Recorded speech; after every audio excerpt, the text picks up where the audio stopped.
কি হলো, কেন হলো, কবে হলো জানি না, শুরু হলো শেষ হলো কি যে হলো জানি না তো কি হলো। হ্যালো বন্ধুরা, আমি তনুশ্রী চলে এসেছি একটা নতুন ভিডিও নিয়ে।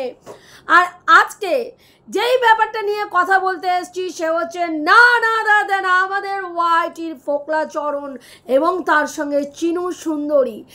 তোমরা দেখেছো চিনু সুন্দরীর আজকে থাম্বনেল সব ল্যাটা চুকিয়ে দিলাম, মানে সব ল্যাটা চুকিয়ে দিলাম, মানে বলতে চেয়েছে এই ল্যাটার সাথে তার যে একটা সম্পর্ক ইন্টু নুন্টু চুন্টু পুন্টু যা ছিল সেইটাকে পুরোপুরি সমাপ্তি ঘোষণা কিন্তু আজকে চিনু সুন্দরী তার ভিডিওতে করে দিল। বিগত 2 বছরে অনেক টাকা ও বাইরের লোকের ওপরে ফালতু বাইরের লোকের ওপরে অপচয় করেছে। তো সেই ব্যাপারে আগে বলি যে বিগত 2 বছরে অনেক টাকা অন্য লোকের ওপরে নয়, বেশিরভাগ বেশি অঙ্কের টাকা তোর মা বাবা দাদা এবং বৌদির পেছনে তুই ব্যয় করেছিস। বাকি আরও মোটা অঙ্কের বেশ কিছু টাকা অপচয় করেছিস এই ফোকলা চরণের পেছনে, যেখানে ফোকলা চরণ দিনের পর দিন তোর মাথায় উঠে নাচছিল এবং সেই সুযোগটা কিন্তু তুই একদিন ফোকলা চরণকে করে দিয়েছিলিস। আজকে সেই ফোকলা চরণ তোমরা সবাই দেখেছো যে আমরা মাঝে বলছিলাম যে চীনার অ্যাকাউন্ট থেকে বেশ কিছু টাকা ঘাপলা করে এই ফোকলা নিজের অ্যাকাউন্টে নিয়ে গেছে। সেটা কিন্তু অনেকেই যারা চীনাকে অন্ধের মতন সাপোর্ট করে তারা বিশ্বাস করছিল না। আজকের ডেটে কিন্তু সেটা চীনা সুন্দরী পরিষ্কার করে দিল যে ওর টাকা পয়সা এই ফোকলা 9-6 করেছে এবং যেই কারণের জন্য ওদের মানে এই যে সম্পর্কটা চলছিল সেই সম্পর্কটার মধ্যে একটা চির খেয়েছে এবং চিরটা ফাটল থেকে গহ্বরে পরিণত হয়েছে এবং আজকের ডেটে সমাপ্তি ঘোষণা হয়ে গেল সেই সম্পর্কে। রিভেঞ্জ, কোনো সম্পর্কে রিভেঞ্জফুল মেন্টালিটি দিয়ে সম্পর্ক টিকিয়ে রাখা সম্ভব নয়। কোনো সম্পর্ককে তুমি যদি টিকিয়ে রাখতে চাও সেখানে রিভেঞ্জ নিয়ে আমি জোর জবরদস্তি করে একজনের সঙ্গে সম্পর্ক রাখবো, সে চাইছে না তারপরেও আমি তার ঘাড়ে উঠে চাপবো, তাকে কালো মেল করবো, তাকে যেন তেন পোকা রেনো আমার কাছে রেখে দেব, এটা হয় না। যেটা ফোকলা চরণ করতে চেয়েছিল, বারবার তার একটাই চেষ্টা ছিল যে মানে যে কোনো প্রকারে চীনা সুন্দরী যেন তার কাছে ফিরে আসে। এই সোনার ডিমপাড়া হাঁসকে সে কিছুতেই হাতছাড়া করতে চাইছিল না, যেই কারণের জন্য চীনা সুন্দরী যাতে তার কাছে ফিরে আসে সেই কারণের জন্য সে কি করলো, নানা রকমভাবে ও ভেবেছিল যে চীনাকে সোশ্যাল মিডিয়ায় মলেস্ট করলে, চীনার মান সম্মান হানি করলে, চীনার নগ্ন ছবি লোকের কাছে পাঠিয়ে দিলে, চীনাকে ইমোশনালি মানে কালো মেল করলে, তাহলে চীনা বোধহয় নিজের মান সম্মান রক্ষার জন্য এই ফোকলা চরণের কাছে ফিরে যাবে। যেটা কিন্তু ফোকলা চরণ যেটা চেয়েছিল সেটা আজকের ডেটে হয়নি। মাঝখান থেকে ফোকলা চরণের যে ইমেজটা ছিল, এতদিন লোকে ভাবতো কি না বেচু তার বউকে বেঁচেছে, কিন্তু ফোকলা চরণকে নিয়ে এই বিগত 2 বছরে ওর ফ্যামিলির লোক, ওর বন্ধুবান্ধব, ওর বাবা, ওর মা, ওর বোন কাউকে ছাড়া হয়নি। নোংরা থেকে নোংরা কথা বলা হয়েছে, সেখানে কিন্তু ফোকলা চরণ এসে কোনোদিনও চীনা সুন্দরীকে বিক্রিও করেনি। আর ফোকলা চরণ কোনো কন্ট্রোভার্সি ক্রিয়েটারকে নোংরা কথাও বলেনি। এই যে ইমেজটা ছিল আজকের ডেটে কিন্তু সেই ইমেজটা তলানিতে গিয়ে পুরো ফুস হয়ে গেছে।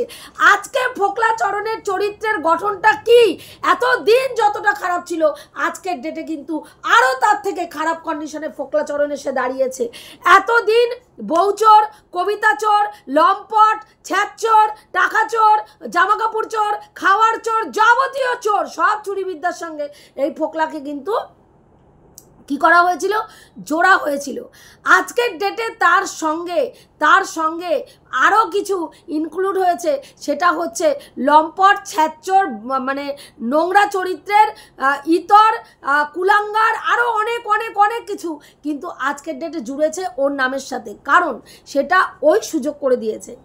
ও একটা মেয়ের ওপরে রিভেঞ্জ নিতে গিয়ে সেই মেয়েটাকে তার নিজের কাছে আনার জন্য তার যে মানে একেবারে কি বলবো ইন্টিমেট সময়কার ছবি সেইগুলোকে যাতে পরবর্তীকালে ইউজ করতে পারে, কারণ ও ভালো করে জানতো যে ও চীনা সুন্দরীকে ঠকিয়েছে, চীনা সুন্দরীকে টোপ ফেলে মিথ্যে কথা বলে চীনা সুন্দরীকে ও হাসিল করার জন্য ও কিন্তু চীনাকে একটার পর একটা মিথ্যা কথা বলেছে। প্রথম মিথ্যা কথা বলেছে মার্চেন্ট নেভিতে কাজ করে, ও ইঞ্জিনিয়ার, যেখানে ও ওখানে রান্নাবান্নার কাজ করতো সেখানে ও এই ধরনের মিথ্যা কথা বলেছে। তাকে মানে মুম্বাই নগরীতে নিয়ে গিয়ে স্বপ্নের দুনিয়ায় ভাসিয়ে দেবে, একদম সেই লাক্সারিয়াস লাইফ লিড করাবে। এই সব স্বপ্নগুলো চীনা সুন্দরীকে দিনের পর দিন দেখিয়ে গেছে এবং চীনা সুন্দরী সেই স্বপ্নে মোহিত হয়ে একেবারে মানে পাখা লাগিয়ে ভাসতে ভাসতে ভাসতে ভাসতে কোথায় চলে গেছে নিজেই জানে না। যখন বাস্তবের মাটিতে চীনা সুন্দরী পা দিয়েছে তখন দেখেছে এটা হচ্ছে পুরো দমে একটা চিটিংবাজ, পুরো দমে চিটিংবাজ। চিট করা, মানুষের ফিলিংস নিয়ে ছেলে খেলা করা এর একটা কাজ। এবং যখন সেই জিনিসটা চীনা সুন্দরী জানতে পেরেছে, তারপরে যখন বুঝতে পেরেছে এ একটা লম্পট, এর ধান্দা হয়েছে চীনার ঘাড়ের ওপরে বসে খাবো, চীনার পয়সায় আয়েশ করব, আরাম করব, আর বউ বউ খেলা খেলে চীনার টাকা তোর টাকা আমার, আমার টাকা তোর, আমি তো ইনকামই করি না, তাহলে আমার টাকা তোর কি করে হবে? তুই যে টাকা ইনকাম করিস তোর সমস্ত টাকাটা আমার। এই গল্পটা ও কিন্তু ভেবেছিল এবং সেইখানে চীনার টাকার ওপরে পুরো দমে কুণ্ডুলি মারকে বসেছিল যাতে চীনার টাকা কেউ না, ওর বাবা না ওইদিকে বক, কেউ যেন চীনার টাকার ওপরে কোনো রকম হস্তক্ষেপ করতে না পারে। চীনা যাতে ওর টাকা ওর হেফাজতে রাখে, ওর পারমিশন ছাড়া চীনা যেন একটা টাকাও কোথাও খরচা না করে। যেটা হয়েছিল প্রধান এই সম্পর্ক ভাঙার কারণ, এবং তার সঙ্গে ফোকলার মিথ্যে কথা বলা, ফোকলার মানে ওকে কি বলবো ভণ্ডামি করা, ফোকলার মিথ্যে কথা ভণ্ডামি করা এবং ওকে ফাঁসানোর জন্য অনেক রকম মানে বদমাশি করা, সেগুলো কিন্তু চীনা বুঝে গেছিল। যেই কারণের জন্য আজকে সম্পর্কটা তলানিতে এসে ঠেকতে ঠেকতে একেবারে শেষ হয়ে গেছে। ফোকলাচরণ ভেবেছিল যে এই মেয়েটা সোশ্যাল মিডিয়ায় রয়েছে, একটা বিবাহিত মহিলা, তার গায়ে অলরেডি স্ট্যাম্প রয়েছে, সে তার স্বামী সংসার ছেড়ে দুধের বাচ্চাকে ছেড়ে দেহের সুখ মেটানোর জন্য বেরিয়ে গেছে। সেই মেয়েটাকে যদি আবার আমি নতুন করে আরও বেশি কালিমা লিপ্ত করে চরিত্র একেবারে তার তার করে ছিঁড়ে ওয়াইটির মাঝখানে একেবারে বিক্রি করে দিতে পারি, তাহলে এই মেয়েটার সিদ্ধারা পুরো ভেঙে যাবে, এর ইনকামের পথ পুরো বন্ধ হয়ে যাবে, এ আর ব্লগিং করার মতন মুখ দেখাতে পারবে না, ব্লগিং করবে না। কিন্তু বর্তমানে চীনা সুন্দরী কান কাটা কুত্তিতে পরিণত হয়েছে, দোকান কাটা কুত্তিতে পরিণত হয়েছে চীনা সুন্দরীর বর্তমানে। তাকে নিয়ে কে কি বললো, কে কাদা ছেটালো, কে কি ছেটালো, পুরো পরিবারের চীনা সুন্দরীর পুরো পরিবারের ঘন্টা ফ্রক পরে চীনা সুন্দরীর ফ্যামিলির কিচ্ছু আসে যায় না, তারা পুরো ফ্যামিলি পিঠে বেঁধেছি কুলো আর কানে বেঁধেছি তুলো বলে পুরো জয় কালী বলে ঝুলিয়ে দাও দাও ঝুলিয়ে, সেই জয় কালী বলে একদম ওয়াইটির মার্কেটে ইনকামের রাস্তায় নেমে গেছে। তোমরা যা খুশি বলো, আমরা পিঠে বেঁধেছি কুলো আর কানে দিয়েছি তুলো, কাজেই নো টেনশন, অনলি চাপ, নো মানে বলে অনলি ঠাপ, নো চাপ। তো সেই চাপ একদম তারা কিন্তু নেয়নি, যেই কারণের জন্য মানুষ নেগেটিভ কমেন্ট করতে করতে ক্লান্ত হয়ে যাচ্ছে। তার ভালোবাসার ভিউয়ার্সরা বলছে নাম কি বলে সাইবার বুলিং ইমিডিয়েটলি বন্ধ হোক, সাইবার বুলিং বন্ধ হোক, তুমি কমেন্ট বক্স বন্ধ করে রাখো। চীনা সুন্দরী বলছে কোনো ব্যাপার না, নো টেনশন, আমার কিছু আসে যায় না। কারণ চীনা সুন্দরী এই 1.5 বছরে জুতো খেতে খেতে নিজেকে একেবারে গন্ডারের চামড়ায় পরিণত করে ফেলেছে। চীনাকে এখন যা খুশি চীনা সুন্দরীকে বলো না কেন, ওর কিছুতেই কিছু আসে যায় না। ইভেন ওর মা বাবারও কিছু আসে যায় না। ওরা বুঝে গেছে আমাদেরকে ওয়াইটিতে টিকে থাকতে গেলে এরকম সমালোচনা ছুটতে হবে এবং সেখান থেকে ইনকাম করতে হবে, না হলে দেখুন এত জুতোর বাড়ি খাওয়ার পরে কোনো মেয়ে কালকে থাম্বনেলে ক্লিকবেট খেলে এটা বলতে পারে না যে আমাকে দেখলে সবারই চুমু খেতে ইচ্ছা করে। ভাবুন ভাবুন, একটা বাচ্চার মা, হ্যাঁ দুধের বাচ্চার একটা মা, তার মা একটা ইন্টারন্যাশনাল প্ল্যাটফর্মে এসে বলছে আমাকে যে দেখে তারই চুমু খেতে ইচ্ছা করে। হ্যাঁ, তো সেই ধরনের কথাবার্তা বলে সে কী করছে, ভিউয়ার্সদেরকে আকৃষ্ট করছে। তবে একটা জিনিস জানবেন যে নোংরামি কিন্তু মানুষ একটা লেভেল পর্যন্ত দেখে। একটা সময় আপনারা যদি খেয়াল করে দেখেন যে আমাদের এই যে শান্তি মাসি, আমাদের এই যে কেয়া সাবান যে ছিল, নিজেকে ওয়াইটির কুইন মনে করতো, সেই লেভেলের অহংকার। আমরা যেই সময় প্রথম ইউটিউবে এসছি, আমি ওকে নিয়ে প্রচুর নেগেটিভ ভিডিও করেছি। তো সেই সময় ওর বক্তব্য কী ছিল, দেখ এগুলো কোনো ক্রিয়েটার নাকি, হ্যাঁ এরা আমার যোগ্যতায় আসে, কি আছে এদের, কি করে এরা, এদের কোনো যোগ্যতা নেই, আমাকে বিক্রি করে খায়, আমি ওয়াইটির কুইন, আমার দৌলতেরা ভাত রোজগার করে। আজকের ডেটে দেখুন সেই শান্তিবাসী রাস্তায়, হ্যাঁ একটা হাঁটু পর্যন্ত ফ্রক পরে নাচানাচি করছে, ছেলে পেছন থেকে এইরম করে ওই যে বোঝাচ্ছে। ওই যে আরেকজন ভাইরাল ফেস আছে না, যে রাস্তায় তার স্বামী নিয়ে, স্বামী পেছনে দেখবেন দাঁড়িয়ে থাকে আর বউ রাস্তায় নাচে। তো সেই পদ্ধতিটা অবলম্বন করে মা আর ছেলে এবার রাস্তায় নেমে গেছে। মানে এরকম পরিস্থিতি। তারপরেও আজকে কিন্তু শান্তি মাসির অবস্থা দেখুন কোন জায়গায় এসে দাঁড়িয়েছে। এটা স্বাভাবিক। অহংকার পতনের মূল। তো এই চীনা সুন্দরীরও অসম্ভব অহংকার হয়ে গেছিল। ফোকলাচরণ ভেবেছিল যে চীনাকে ভাই আমি বেচুর লিগাল টিমের সঙ্গে যোগাযোগ করব, লিগাল টিমের হাতে সমস্ত কিছু তুলে দেব, লিগাল টিম এই চীনা সুন্দরীর মারাত্মক থেকে মারাত্মক লেভেলের চীনা সুন্দরীকে শাস্তি দেবে। কারণ বেচুর লিগাল টিমের প্রচুর পাওয়ার, সেই জায়গায় সেই মানুষের যদি আমি হাতে পায়ে ধরতে পারি, তাহলে এই চীনা সুন্দরীর কিন্তু লাইফ পুরো কেরিয়ার পুরো ডুম হয়ে যাবে, যেটা ফোকলা চেয়েছিল। ফোকলা বলেছিল যদি তুই আমার না হোস তাহলে তুই কারো না, যদি তোর টাকা আমার না হয় তাহলে তোর টাকা আমি কাউকে ভোগ করতে দেবো না। এই যে চিন্তা ভাবনা থেকে ফোকলাচরণ নিজের পায়ে নিজে কুড়ুল মেরেছে। যেইটুকু সফট জায়গা চীনার মনে ছিল সেটুকু একেবারে ধুয়ে মুছে সাফ হয়ে গেছে। মাঝখান থেকে কি হয়েছে, ফোকলাচরণের পতিত বিতৃষ্ণা চীনার এমন জন্মেছে যে আজকে থাম্বনেলে টাইটেলে পর্যন্ত সে লিখে দিচ্ছে সব ল্যাটা চুকিয়ে দিলাম। মানে বোঝাতে চেয়েছে যে সে ফ্ল্যাটটা ছেড়ে দিল, সেটা ইঙ্গিত করে সে কিন্তু তার ইনার মিনিংটা এটাই বুঝিয়েছে যে ল্যাটার সাথে তার যা সম্পর্ক ছিল সেটা ল্যাটা একেবারে চুকিয়ে বুকিয়ে বন্ধ করে দিলাম। মানে এর সাথে আর কোনো রকম সম্পর্ক করব না, তাতে তুই যা করিস। আজকে যদি চীনাকে ও ভেবেছিল যে চীনার জেল হবে, চীনাকে শাস্তি দেবে, যদি চীনা শাস্তি পায় তাহলে সেই ক্ষেত্রে কিন্তু ফোকলাচরণেরও শাস্তি হবে। কারণ চীনা যতটা অপরাধী, ফোকলাচরণও সেম টু সেম ততটাই অপরাধী। ইভেন ফোকলাচরণ চীনার টাকা পয়সা চুরি করে ঘাপলাবাজি করে ও আত্মসাৎ করেছে, সেইটাও ওর অপরাধী। তারপরে হচ্ছে ও ভেবেছিল যে চীনাকে যদি অপদস্থ করতে পারি তাহলে চীনা আমার কাছে ফিরে আসবে, চীনার যেন তেন প্রকারণা আমার কাছে ফেরাটাই কাজ। অথচ সেই ফেরানোর জায়গা আনতে গিয়ে ও অনেক রকমভাবে কালোমেল করেছে।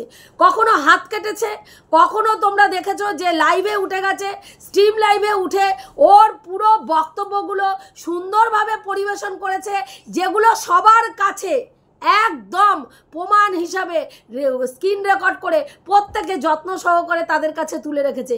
আজকের ডেটে ফোকলাচরণ বলছে আমি আর এই টক্সিক জিনিসের মধ্যে থাকতে চাইছি না, আমি এখান থেকে বেরিয়ে যাচ্ছি, আমার চ্যানেলে যা যা ভিডিও ছিল এই সংক্রান্ত ভিডিও সেগুলো আমি প্রাইভেট করে দিচ্ছি, এবং আমি এখন থেকে যদি কোনো সময় খুচখাচ টুকটাক কিছু দেখানোর হয় তাহলে আমি আসবো, নচেত আমি এখানে আর আসবো না বলে সে তার চ্যানেল থেকে এই ভিডিও সংক্রান্ত চীনা সম্পর্কিত যেই সব ভিডিওগুলো ছিল সেগুলোকে প্রাইভেট করে দিয়েছে, লাইভ যেগুলো ছিল সেগুলো প্রাইভেট করে দিয়েছে। কিন্তু বক্তব্য হচ্ছে প্রাইভেট করে লাভ কি হয়েছে? প্রাইভেট করে কোনো লাভ হয়েছে কি? কিচ্ছু লাভ হয়নি। কারণ যার যার কাছে প্রমাণ থাকার দরকার তার কাছে প্রমাণ আছে। এবং সবথেকে বড় ব্যাপার হচ্ছে ননখোকার লিগ্যাল টিম যে বারবার বলেছে আমার কাজ হচ্ছে আমার ক্লায়েন্টকে প্রোটেক্ট করা, আমার ক্লায়েন্টের দিকে যদি কেউ আঙুল তোলে সেই আঙুলকে ধরে মুচড়ে ভেঙে দেওয়া, আমার কাজ হচ্ছে আমার মানে ক্লায়েন্টের কিসে ভালো হয় সেটা দেখা, এবং সেটার জন্য যা যা করণীয় আমি সেটাই করব এবং সেটাই তিনি করেছেন। তার ক্লায়েন্টের ভালোর জন্য, তার ক্লায়েন্টের সুবিধার্থে যা যা প্রমাণ দরকার ছিল সমস্ত প্রমাণ কিন্তু সে অন লাইভে বসে পুরো ভিউয়ারদের সামনে পাই টু পাই প্রশ্ন করেছে, ফোকলার মুখ থেকে কনফেস করিয়ে সেগুলোকে রেকর্ড করে সুন্দর করে প্রমাণ সমেত যত্ন সহকারে তার কাছে গচ্ছিত রেখে দিয়েছে। যখন সেটা দরকার লাগবে তিনি ব্যবহার করবেন।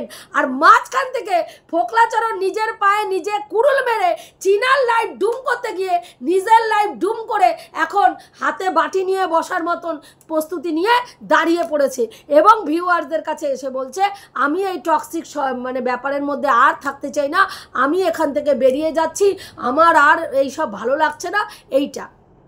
কিন্তু আজকে ফোকলাচরণের মানে যা যা করেছে সেটার জন্য চীনা যদি কোনো স্টেপ নেয় তাহলেও ফোকলাচরণ ফাঁসবে, আবার ওইদিকে যদি ননখোকা কোনো রকম স্টেপ নেয় তাহলেও ফোকলাচরণ ভাসবে। তাহলে ফোকলাচরণ কি করলো? ফোকলাচরণ চীনার ক্ষতি করতে গিয়ে নিজের পায়ে নিজে কুড়ুল মেরে নিজেই আজকে একেবারে শয্যাশায়ী হয়ে এসে পড়ে গেল। এটাই হয়, রিভেঞ্জ নিয়ে জোর করে কোনো দিনও কোনো ভালোবাসার সম্পর্ক হয় না। জোর করে আর যাই হোক অধিকার পাওয়া যায়, জোর করে ভালোবাসা কখনো পাওয়া যায় না। তিক্ততা জোর করলে তিক্ততা বাড়ে, জোর করলে আরও মানে কি বলবো তার প্রতি ঘেন্না বাড়ে, কিন্তু ভালোবাসা বাড়ে না। যেটা ফোকলাচরণ করেছে এবং সেটার ফল আজকে ভোগ করছে।